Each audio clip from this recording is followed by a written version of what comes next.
La muséologie est entrée en action dans les années 80 aussi. Et ça, c'est important à considérer, c'est que la muséologie, comme discipline, et notamment à cause d'un effet de croissance de l'interprétation du patrimoine et des musées, qui se sont exponentiellement multipliés. Et là, on parle du marché de l'emploi, qui, lui, va avoir des effets là, sur nos formations. La muséologie apparaît et la muséologie est une école de l'interdisciplinarité aussi.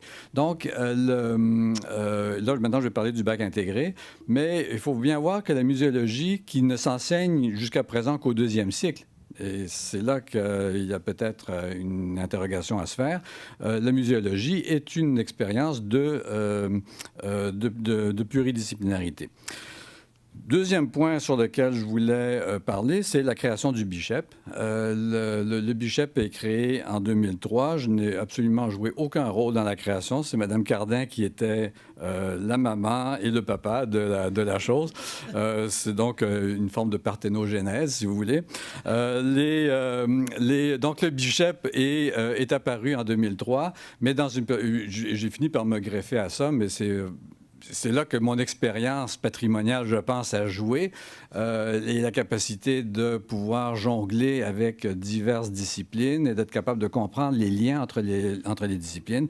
Le BICHEP a été créé comme aboutissement d'une réflexion sur le patrimoine, mais une réflexion sur le patrimoine, et là, vous allez comprendre un peu peut-être la place du patrimoine à l'Université Laval, une réflexion sur le patrimoine, mais pas dans le sens architectural de la chose. Le patrimoine comme un rapport au passé, une mémoire, ce qu'on appelle le patrimoine immatériel. Enfin, c'est un des points forts de l'Université Laval, justement, de la Faculté des lettres, les études de folklore, toute une préoccupation sur la transmission de la culture qui nous vient du passé, mais qui s'est faite dans une réflexion à l'Université Laval. Donc, ce qu'on pourrait appeler un héritage culturel, et qui rejoint à ce moment-là encore la muséologie, d'où l'importance, à mon avis, assez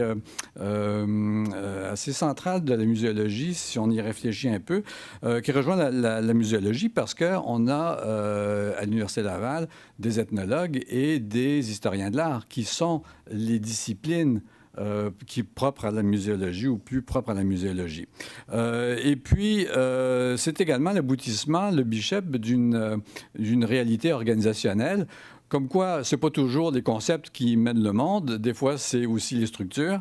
Et le département d'histoire, pour des raisons administratives, a regroupé les 6 disciplines que vous connaissez. Donc, il n'y a aucun département d'histoire dans le monde qui fait ça. On a vraiment cette particularité-là que nous avons chez nous. Il y a cette forme d'organisation. Et entre-temps aussi, il faut voir qu'au plan international, il y a un élargissement de la notion de patrimoine au paysage et au patrimoine immatériel et que les études patrimoniales s'orientent vers le phénomène de la patrimonialisation. Donc, on commence à s'intéresser non plus au patrimoine tel qu'il est, mais à la façon dont on fabrique du patrimoine, parce qu'on sait bien que finalement, le patrimoine, c'est une fabrique également des disciplines, c'est une fabrique des gens qui sont dedans, mais c'est également une fabrique de la réflexion universitaire sur le rapport au passé. Donc, et c'est là que, si on veut, nos études patrimoniales, que ce soit au premier cycle ou au deuxième cycle à l'Université Laval, sont particulièrement remarquables. Je vous dirais que dans un portfolio, c'est une incidence, mais si vous dites que, n'hésitez pas à dire que si vous êtes issu du bac intégré, par exemple, n'hésitez pas à dire que c'est le seul bac au monde. C'est pas juste au Québec, au Canada ou dans la francophonie, mais dans le monde.